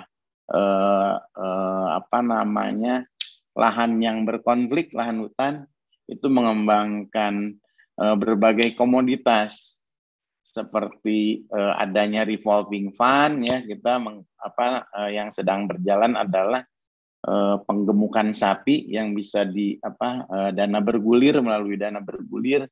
Kemudian tadi ada bisnis masyarakat terkait madu dari lebah ya. Kemudian juga kita pernah mencoba juga dengan perkebunan singkong untuk tapioka, tetapi yang ini memang tidak gagal ya, tetapi gagal karena tidak mengulang menanam karena kelompok masyarakatnya bubar gitu ya. Padahal sudah panen satu kali. Memang tidak mudah ya bekerja. Bagaimana kita mengalihkan ketergantungan, karena memang butuh waktu dan pendampingan gitu ya, butuh waktu dan pendampingan yang terus-menerus. Kami juga tidak sedikit program-program yang gagal, tetapi itu kita jadikan pembelajaran untuk bisa diperbaiki ke depan. Jadi cukup banyak seperti itu ya. Bu Nadira, mudah-mudahan cukup puas. Kemudian untuk Bu Eni, ini tentang social forestry ya. Tadi disampaikan bahwa memang perhutanan sosial atau social forestry ini merupakan satu skema di mana masyarakat bisa mengelola lahan hutan ya, artinya bukan individu. Jadi masyarakat melalui kelompok bisa mengajukan perizinan kepada pemerintah untuk mengelola sebagian lahan produksi yang sudah dicadangkan menjadi kawasan perhutanan sosial. Jadi lama izinnya adalah 35 tahun dan masyarakat bisa membuat perencanaan ya. Memang sekarang didorongnya adalah bisnisnya hasil hutan bukan kayu ya, non timber forest product, terutama di wilayah-wilayah hutan produksi yang tegakannya masih berupa hutan alam. Jadi karena memang sekarang orang banyak berharap pada bisnis karbon ya, jadi masyarakat juga yang didampingi oleh NGO itu banyak mengarah ke sana. Jadi tidak bisnis kayu, tetapi seperti karbon, dan yang lain adalah komoditas unggulan tergantung di daerahnya ya. Misalnya bisnis perikanan, peternakan bisa dilakukan dengan tidak merusak hutan dalam rangka mendukung pencegahan emisi tadi. Kami saat ini sedang bekerja dengan konsorsium, namanya Konsorsium Siaga di Kalimantan Barat bersama Yayasan Sampan dan Eko Nusantara. Itu sekarang sedang bekerja dengan sebuah perusahaan di bidang kehutanan juga, dan kita sedang mengembangkan 25 hutan desa di dalam satu bentang alam. Jadi hal-hal seperti itulah yang akan didorong gitu. Jadi kita harus lihat dulu potensinya apa yang ada di masyarakat, itu yang coba kita kembangkan. Terima kasih. Termasuk wisata bisa juga gitu ya, kalau memang potensinya ada. Kalau potensinya ada ya Pak ya. Betul. Baik. Ya, terima kasih banyak Pak Doli untuk jawabannya yang cukup komprehensif kepada ketiga penanya. And next I would like to pose questions for Mas Dinto. Mas Dinto, we have two questions here for you.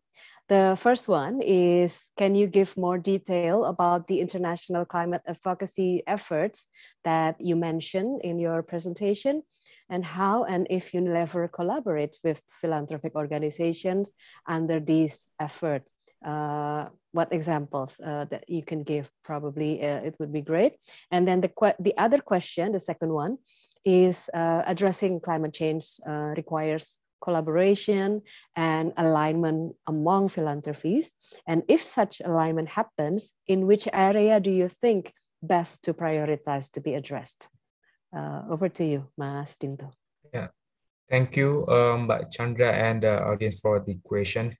So yeah, actually this commitment just launched in 2020, and this is really new also for us. And what we do at this stage communicate very extensive on the commitment and also break down the the each of the target, which is also time bound to our external stakeholders. And we also committed to be, active and transparent and reporting the update of its commitment.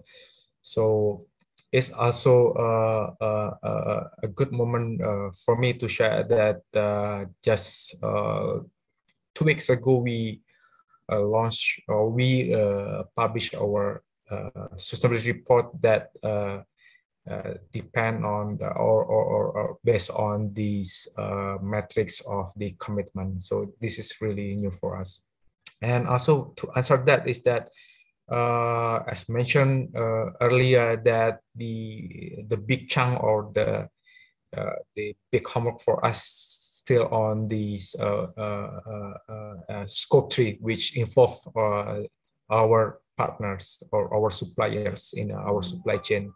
So now is our focus to also extend the commitment to them and also assist them in develop such commitment, long-term plan, get flight, glide path, and also help them monitoring to track the progress of the commitment that they are already stated in their business as well. And one of the example is that on the agriculture-based raw material, which is one of the biggest contributor to the emission, we try to reiterate the importance of these sustainable sourcing, for example. So also to help this, we introduced the regenerative agriculture practices. So our agriculture based suppliers can have more clarity on the steps that they need to take to together with and also to comply with the requirement from the industry or Unilever in this case. And yeah, so in a nutshell, we now focus on how we can extend the commitment and encourage also our partners to be part of this journey. Hope this answers. Yeah, thank you. And best area to prioritize to be addressed with the philanthropic alignment? Yeah, I think what I mentioned earlier, that in this scope 3, this is which involve the suppliers, and our suppliers is not only large scale suppliers but also small and medium enterprise. And I think this is probably the sweet spot of the partnership can happen mutually, because we need the supply and supply resilience, and also we together can help this small medium enterprise of suppliers to meet the standards and also can be a part of the commitment. Yeah. Okay, thank you so much, Mas Dinto, for the answer. And now I'm going to Mas Guntur from Climateworks Center. Your work support climate policy making process as presented in your presentation. So what learning experience can you share with us regarding this process that have been going on so far? Okay. Thank you, Ibu Chandra. So it's a big question, but let me approach that from two main points, or rather three. So first one is, climate change is even though it touches everyone, but I think in fact it is still a very exclusive issue if we're talking about countries like Indonesia. So it is normal to spend time dealing with being on the same page about understanding the climate, about understanding the impact, and then understanding the intervention. Our engagement with governments and private sectors, for example, shows that difference in understanding affect the level of ambition also. So for us, it is worthy to spend a bit more time in making sure that they understand, for example, what a transition means for a corporation. Mas Dinto is very knowledgeable in this, and I think Unilever has embarked in a bit more advanced way. But other companies may not be so literate when it comes to transition, and many of them also think about, they have the intention but still figuring out what to do first in that. So we also have to spend time spending time with them, discussing about what it means, what transition policy or transitioning means. Number two is, I think what useful for organizations like Climateworks or other organizations is, if the opportunity is presented, then take that thought leadership role. So there are a couple of examples. The first one is my personal experience in around discussing fiscal policy for sustainable land use management. So this was seemingly two different topics, right? Fiscal policy, sustainable land use management. But when there is an opportunity to do analysis on that, to discuss that, to bring that to the other stakeholders or governments or think tanks, it snowballed pretty quickly. And I think now everybody, well, at least it is well accepted that there is a potential, that there's a huge potential of using fiscal policies for addressing land use or sustainable land use. Ministry of Finance at this moment has that is trialing the ecological fiscal transfers using provincial to districts grants to address deforestation issue, or to actually maintain forest. So that's one of the example that finally it emerged to a policy, even though it's a trial. And Climateworks in Australia also led the decarbonization scenario work in 2013 or 12, and it was the first. So take that thought leadership. And finally, the third point I could make is, we work a lot with universities and national think tanks in Indonesia. And for us, it is very, very useful to assess. Climate change can be very political, as I mentioned, can be very political, can be very sensitive, and etc. And there are many interests within the government agencies in come up with the best solution. So under that situation, we understand that even though we are an Indonesian institution, but there might be another partner that is best placed to sit on the facade, to bring that message out. So this is very different, and as much as people want to be present at the front and claim something, for us it doesn't really matter whether we are sitting at the front row in the meeting. Eventually, our responsibility is to our funders, that the impact, the impact that we create. So it's not about how many logos we are there. So I think in this case, maybe this is very specific to Climateworks, but for international NGOs or international think tanks, I think that realization is important, that when we work with local partners, with national partners, they might be the best, the better actor to carry the messages. And we have to collaborate, and collaboration means that we support them and provide them and leverage their narratives, improve it, or and in both ways, in many ways, it supports both organizations. I think those three that I can share. Thank you. Yes, thank you, Mas Guntur, for the very comprehensive answer. And next I will go to Alice. So Alice, climate change is both exciting and challenging issues in emerging economies. From Wing's perspective, to work successfully in countries like Indonesia, what is your advice to your members? Thanks very much, Chandra, for the question. I think for me, it's important always to bear in mind that climate, it's of course an emergency, it's a crisis, but it's also an opportunity. Sometimes we tend to think too much on what we are losing, on what are the risks and what are the threats.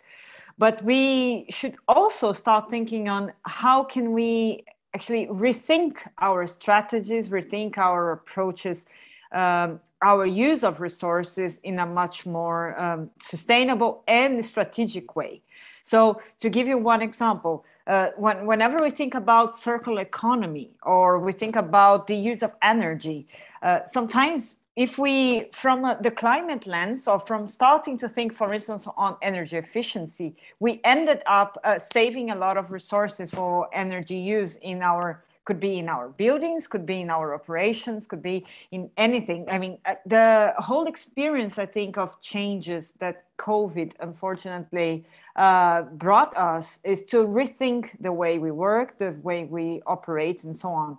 So why not taking this experience to the climate changes that we need to do, the climate-related changes? I think it was Gunther that mentioned that you should stop thinking about climate as something that is distant from us, but something that is very concrete and present. So my biggest, I would say, or immediate suggestion is think about climate and take climate action as something that it's meant to be now and tomorrow and the day after tomorrow, not something for 10 years or 15 years and so on. And second, also think on how can this somehow bring more innovation to your philanthropic organization and to your approaches. Because in the end of the day, the massive structural change that we need to see in the world will require us leaving the comfort zones, but also will require us to seize a lot of those innovation opportunities that are out there. And I think it's important to bear in mind that regardless of we're talking about North and South, let's say common but differentiated responsibilities, emerging economies have to pave their own way and their own paths to do that. And I think we are well suited to do it. Just need to start and communicate much more, I think, what we have been doing, and in the sense of the whole spirit of the panel, raising awareness, communicating. I think it's, for me, it was a wonderful opportunity to be here and learn with all of you, and learning that there's actually already a lot of things going on over there. Yes, all right, thank you, Alice. And we are, I think, approaching the end of this session. But before we close, I would like to invite the speakers to provide their closing statement. And Alice, since you are still there with me on screen, I will start with you to provide your closing statement. Thanks very much, Chandra. It was really lovely. My biggest message here is twofold, actually. One is that all Indonesian foundations are more than welcome to join the International Philanthropy Commitment on Climate Change. Philanthropy Indonesia has all the resources, the information to support you in this journey. And once more, it's not about only organizations already working on climate, on environmental issues. This is all meant to welcome everybody, whether you're working on arts, on culture, on sports, on education. There's always space for you to show your commitment, to show your leadership, and to learn from others. Wings, as a global network, is actually very committed to facilitate those spaces for peer learning, for exchange. And the whole spirit of collaboration is something that we need in different elements of our lives and in climate change in particular. So yeah, I appreciate the time, the invitation, and I welcome you all to the Philanthropy for Climate Commitment. Thanks. Great, thank you so much, Alice. And right now I am going to Pak Doli. Pak Doli, your closing statement. please. Yes, thank you, Dinda. So, learning from what we have been doing so far. So we believe that efforts to address climate change will be more effective if carried out by all stakeholders and aligned with each other through a landscape or jurisdictional approach. Yeah, that's my closing statement. Thank you. Yes, thank you so much, Pak Doli. Alignment, collaboration, and cooperation. Okay, Pak Mas Guntur, your closing statement. Yeah, so briefly, I think our experience tells that to be successful in using untied funding, core funding, requires a lot of patience and time in building mutual trust. You know, Climateworks is the first organization that I joined that has this kind of model, and it takes a lot of time and effort for me also to learn about this, and then it's really an investment in relationships. And I also realized that it may not be suited for all organizations. Actually, it depends on what our growth is, the culture, the strategy. So as much as this is beyond just getting funding, but also understanding what our organization wants to go, or where we want to go. But again, for us as a think tank, working under a university, but working closely with philanthropies, it has been tremendously useful to collaborate and to complement project funding. It really increase and align our work in climate change together with our partners. Thank you. Thank you, Mas Guntur. And over to you, Mas Dinto, for your closing statement. So yeah, I think it's a good opportunity for us, the philanthropy organization or business at large, to together encourage all stakeholders, especially the private sectors, to engage in strategic transition, climate transition, and also building the right capabilities for all the stakeholders. And also, as in the point of view of company, to Unilever to achieve the net zero ambition by 2039, it only happen if this collaboration between a government and also other companies and also the other stakeholders. And I hope the conversation doesn't end here. And I also believe that the honest conversation happen behind the screen. So feel free to connect in any form of the communication. Yeah, thank you and good night. Yes, thank you, Mas Dinto. And I would like to echo Mas Dinto's statement that hopefully this doesn't end here, and it's just a starting point to start collaboration, cooperation, and not only in the national level, but also on the global scale. So I would like to thank our distinguished speakers for the insight and the fruitful discussion. Also, thanks to all the participants joining in the discussion, and I'm thanking Philanthropy Indonesia and Climateworks Center for hosting this exciting event. I'm hereby returning the baton to our MC, Ms. Dinda. Over to you, Dinda. Thank you to our great panelists and moderator for the discussion that I believe give us new insight related to today's topic.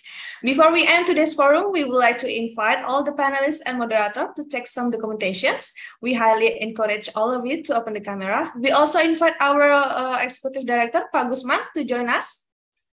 The committee will take the photo 3 times. Everyone is ready? Okay.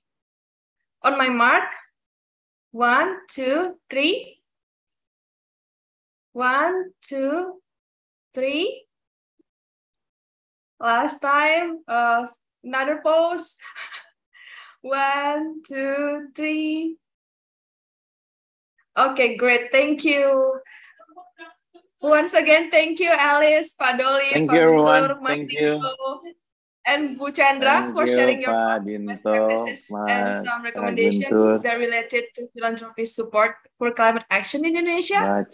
Bapak, Ibu, all participants, today's forum is recorded by the committee. If you want to rewatch this forum, please visit our YouTube channel on Philanthropy TV or visit our website on vfest.id. Keep following VPAS 2022 through our social media, because there will be interesting upcoming series that be insightful for all of us. We also would like to thank to our sponsor, Tropical Forest Alliance, for supporting this event. We look forward to welcoming you in the next forum. Thank you and see you soon. Wassalamualaikum warahmatullahi wabarakatuh. Thank you, everyone. Good evening. Thank you. Good evening. Thank you. Bye, everyone. Thank you, Pak Thank you, Pak Doli. Pak Gusman, thank you so much. Thank you, Alice. Guntur, sampai ketemu lagi kita. Mbak Chandra. Sampai Mas ketemu. Guntur, Mbak Dinda. Mas Gusman. Chandra.